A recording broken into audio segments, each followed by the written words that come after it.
বিশেষ করে স্থানীয় পর্যায়ে নির্বাচনে আপনি সহিংসতার রেকর্ড জানেন বাংলাদেশে। সেই জায়গাটিতে এখন পর্যন্ত আমাদের মনে হচ্ছে যে এটি এক ধরনের পাল্টা আঘাত পাল্টা আঘাতের মতো এরকম মনে হচ্ছে। সেটি আগামী ২ সপ্তাহে আরও বাড়বে বলে আমার ধারণা।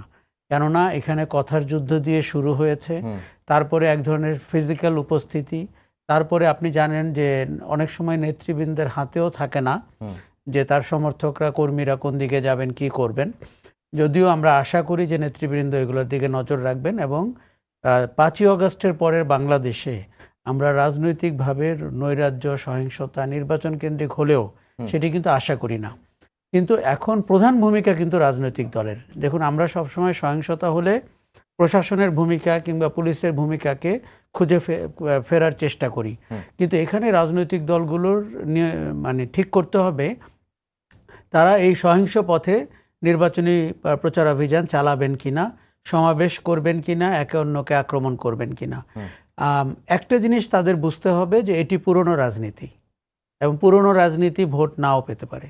পুরনো রাজনৈতিক চেহারা, আচার ব্যবহার, অভ্যাস এবং পুরনো প্রতিশ্রুতি কোনো কিছুই ভোট অর্জনে আপনাকে বাধাগ্রস্ত করতে পারে। আমরা ১২ তারিখে টের পাবো যে নতুন রাজনীতির বাতাস জনগণ পেয়েছে কিনা এবং তারা সেই অনুযায়ী কাজ করছে কিনা।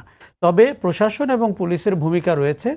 আমরা অনেক আগে থেকে টের পাচ্ছিলাম নির্বাচন কমিশন সক্ষমতার জায়গাটি পরিষ্কার করতে পারছে না।